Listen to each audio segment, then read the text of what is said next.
Around 80% of marketers are running their own agency pitches, but many say finding the right creative partner is harder than ever in a crowded, shifting market. Let's head to Sydney. We're joined by Darren Woolley, Global CEO of Trinity P3. Darren, why are so many marketers choosing to now run their own pitches?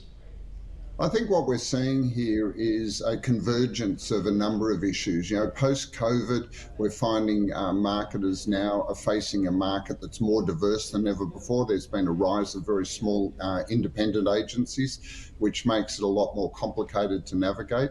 We're also seeing clients moving, or marketers moving away from agency of record to now appointing agencies to do projects. And I also think budget constraints are meaning that a lot of marketers are now feeling that they must do this process rather than outsourcing it to expert pitch consultants. Well, why is that? What makes it so hard for them to find the right agency?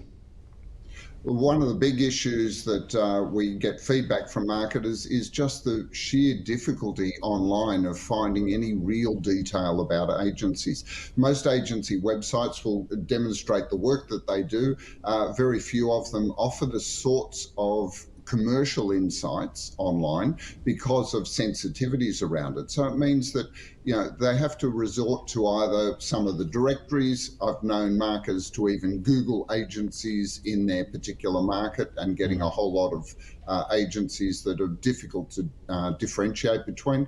Or the most common is asking colleagues and friends which agencies do they use. And what that means is from the thousands of agencies that are available to you in any market, you end up seeing the same half dozen or maybe 20 or 30 being invited to pitch again and again and again. Yes, and then not much change happens. So how has the agency landscape changed in recent years?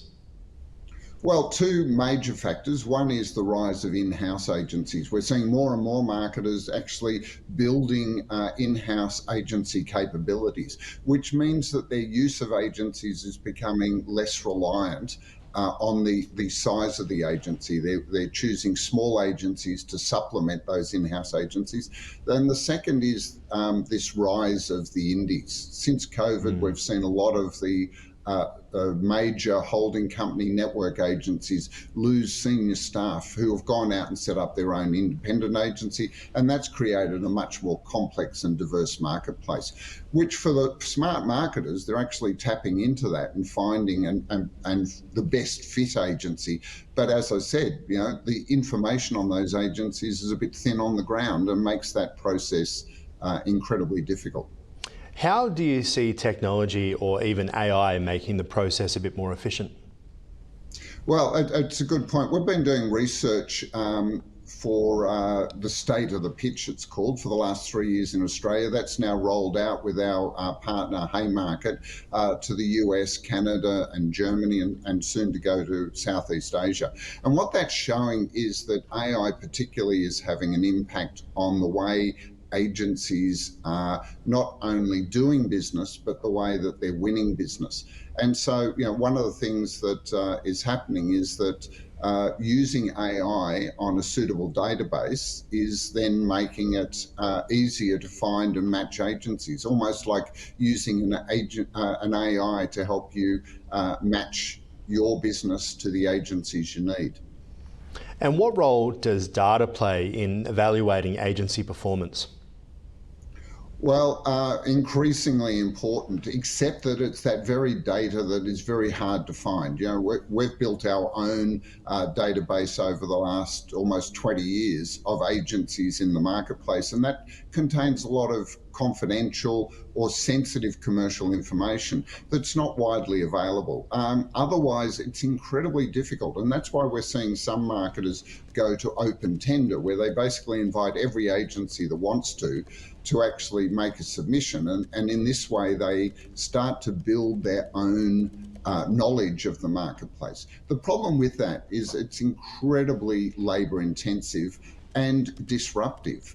And so when clients or marketers are doing that, they'll often find that the amount of effort doesn't actually deliver the results that they were hoping for. Yeah, very much so. And also procurement teams influencing marketing decisions. What's happening there? Yeah. So look, a lot of people in agencies would tell you that procurement plays a very dominant role, but our research shows that only around 20% of pitches are led by procurement, but many more pitches actually have procurement as a component of that. And of course, the procurement role is to make sure that they get the best deal possible. So one of the things that's happening is a bit of a disconnect. Marketers will choose the agencies they want, and then procurement will come in to make sure they get the best deal possible. Yeah. So it's almost like, yes, I want to engage with you. And then the next thing is, but how cheap can you do it for me?